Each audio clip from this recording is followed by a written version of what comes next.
স্বাগতম তোমাদের আজকের ভিডিওতে। আশা করছি তোমরা সবাই ভালো আছো এবং সুস্থ আছো। আজকের ভিডিওতে আমি আলোচনা করব কৃষি অর্থনীতি ও বিপণন ব্যবস্থা নিয়ে। আশা করছি সবার ভালো লাগবে টপিকটা। চলো আর দেরি না করে শুরু করা যাক। প্রথমে আসি, কৃষি কাকে বলে বা কৃষি বলতে আমরা সাধারণত কী বুঝি? কৃষি বলতে আমরা বুঝি ফসল উৎপাদন, পশুপালন, মৎস্য চাষ এবং অন্যান্য খাদ্য ও পণ্যের সুষ্ঠু বিপণনের উদ্দেশ্যে ভূমি, মানব সম্পদ এবং প্রাকৃতিক সম্পদের সমন্বয় সাধনকে বোঝায়, যা প্রত্যক্ষভাবে আমাদের মৌলিক চাহিদা যেমন খাদ্য, বস্ত্র, শিক্ষা, চিকিৎসা, বাসস্থান ইত্যাদি পূরণের সাথে জড়িত। এখন আসি, অর্থনীতি বলতে আমরা কি বুঝি? সহজ ভাষায় বলতে গেলে অর্থনীতি হলো মানুষের সীমাহীন চাহিদা এবং সীমিত সম্পদের মধ্যে সেতু বন্ধনকে নির্দেশ করে। অর্থাৎ মানব সম্পদ এবং প্রাকৃতিক সম্পদের সঠিক ব্যবহারই হলো অর্থনীতির মূল লক্ষ্য। এরপর আসি, আমরা বিপণন বা মার্কেটিং বলতে কি বুঝি? বিপণন বা মার্কেটিং হলো এমন একটি প্রক্রিয়া যার মাধ্যমে কৃষি পণ্য বা কৃষি সেবা গ্রাহকের নিকট পৌঁছানো হয়, যা তাদের সন্তুষ্টি নিশ্চিতকরণে তথা ইউটিলিটি স্যাটিসফ্যাকশনে সাহায্য করে। এখন আসি, ইউটিলিটি বলতে আমরা কী বুঝি? তা ইউটিলিটি বা উপযোগ হলো এমন একটা জিনিস যা একটা নির্দিষ্ট দ্রব্য মানুষের চাহিদা বা মানুষের সন্তুষ্টি পূরণ করার ক্ষমতা রাখে। অর্থাৎ ধরো, একটা মানুষ খুব আপেল খেতে পছন্দ করে। সে যদি আপেলটা খায় তাহলে সে তার চাহিদা মেটাবে, অর্থাৎ সে আপেলের ক্ষমতা আছে ওই ব্যক্তির চাহিদা মেটানো। কিন্তু ওই ব্যক্তি যখন আপেল খেতে পছন্দ করে, ওই ব্যক্তিকে তুমি যদি বই বা খাতা বা কলম যেটাই দাও, সেই খাতা কলমের কিন্তু ওই ব্যক্তির চাহিদা পূরণ করার ক্ষমতা নেই। অর্থাৎ আমরা বলতে পারি এখানে আপেলের ইউটিলিটি ম্যাক্সিমাম আর খাতা বা বইয়ের ইউটিলিটি জিরো বা সর্বনিম্ন, কারণ ওই আপেল ব্যক্তির চাহিদা পূরণ করতে সক্ষম, কিন্তু বই বা খাতা ওই ব্যক্তির ওই সময়ে চাহিদা পূরণ করতে সক্ষম নয়। বিপণন ব্যবস্থা সাধারণত 4 ধরনের ইউটিলিটিকে ব্যক্তি পর্যায়ে পৌঁছাতে সাহায্য করে। প্রথমটি হলো টাইম ইউটিলিটি, অর্থাৎ সময় উপযোগ। আমরা জানি মৌসুমি ফল অন্য মৌসুমে পাওয়ার সম্ভাবনা খুবই কম থাকে। যেমন আমরা চিন্তা করি আমের কথা, আম গ্রীষ্মকালীন ফল, তো এই আম যদি আমরা শীতকালে পেতে চাই, সেজন্য আমাদের বিপণন ব্যবস্থার খুবই গুরুত্বপূর্ণ ভূমিকা আছে এখানে।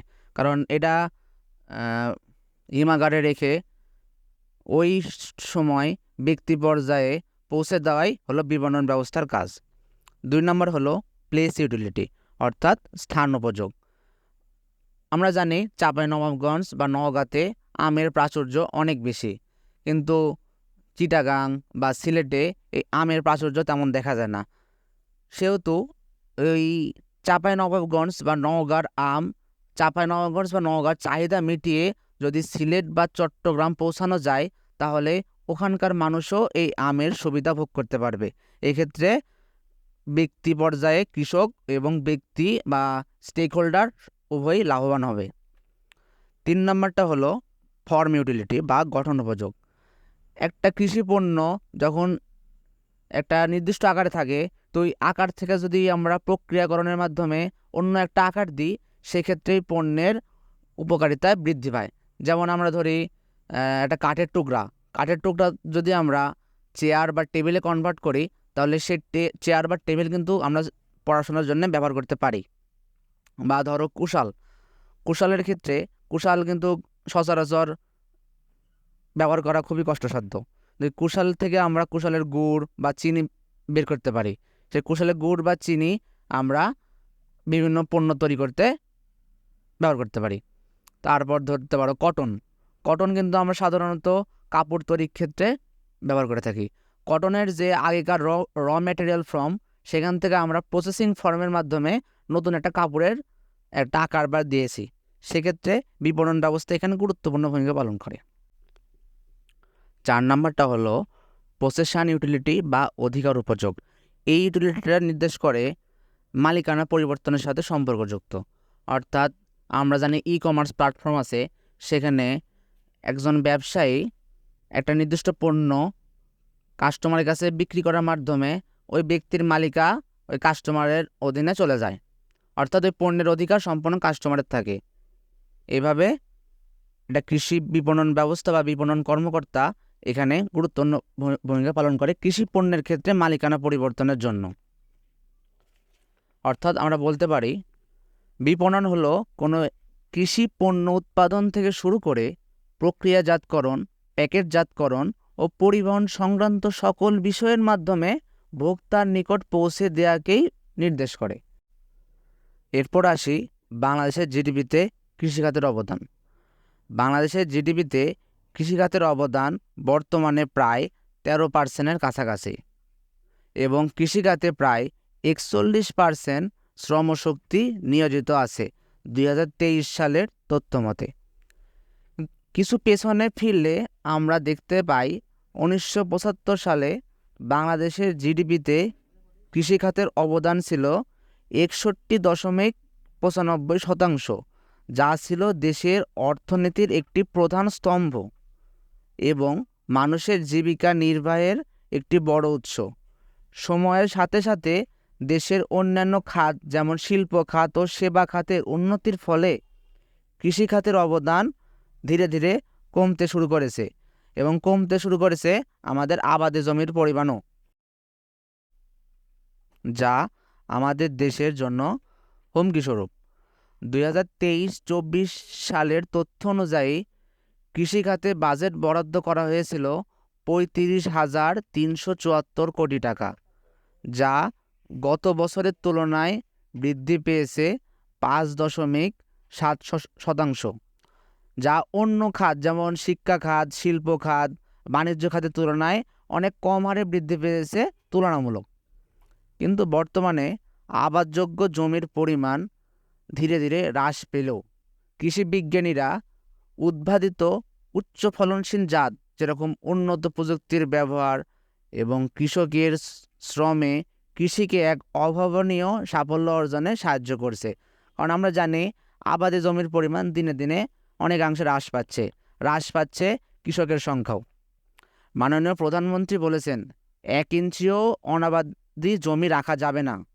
কৃষকগণ আবাদযোগ্য জমির ব্যবহার নিশ্চিত করেছেন তার দিক নির্দেশনা অনুযায়ী। কৃষিখাতে প্রণোদনা, বীমা সেবা যেমন ক্রপ ইন্স্যুরেন্স, লাইভস্টক ইন্স্যুরেন্স এবং কৃষিমন্ত্রী জনাব ডক্টর মোহাম্মদ আব্দুস শহীদের সার্বিক দিক নির্দেশনায় কৃষি একটি ভিন্ন মাত্রা পেয়েছে, যা আমরা দেশের কৃষি প্রযুক্তির উন্নয়নের দিক তাকালেই আমরা দেখতে পাচ্ছি। বিভিন্ন বিশ্ববিদ্যালয় যেরকম বাংলাদেশ কৃষি বিশ্ববিদ্যালয়, বঙ্গবন্ধু শেখ মুজিবুর রহমান কৃষি বিশ্ববিদ্যালয় প্রতিনিয়তই নতুন নতুন কৃষি পণ্যের জাত উদ্ভাবন করছে, যা আমাদের দেশের একটি সম্ভাবনায় খাত তৈরিতে খুবই সাহায্য করছে। আমাদের দেশে কৃষি কর্মকর্তা ও কৃষি বিপণন কর্মকর্তা জেলা ও উপজেলা ব্যাপী বিভিন্ন ধরনের প্রশিক্ষণ সেবা চালিয়ে যাচ্ছেন। কৃষকদের সবসময় সঠিক দিক নির্দেশনা দিয়ে যাচ্ছেন। উচ্চ ফলনশীল জাত এবং পরিবর্তনশীল আবহাওয়া সম্পর্কে তাদের প্রশিক্ষণের মাধ্যমে দিনকাদিন উপদেশ দিয়ে যাচ্ছে বা সঠিক গাইডলাইন দিয়ে যাচ্ছে। কারণ কৃষি বিপণন সেবার লক্ষ্য কৃষকের জীবনযাত্রার মান উন্নয়ন বা তাদের আর্থিকভাবে তাদের উন্নতি সাধন হয় এবং বাংলাদেশের সকল জনগণের খাদ্যের চাহিদা মেটানোই এটি কৃষি বিপণন কর্মকর্তার মূল লক্ষ্য হয়ে দাঁড়িয়েছে এখন। এবং কৃষি পণ্য দেশের চাহিদা পূরণ করে যেন দেশের গণ্ডি পেরিয়ে বিদেশে রপ্তানি করতে পারে, সেজন্য বৈদেশিক মুদ্রা অর্জনেও কৃষি বিপণন ব্যবস্থা খুব ভালো একটা ভূমিকা পালন করছে।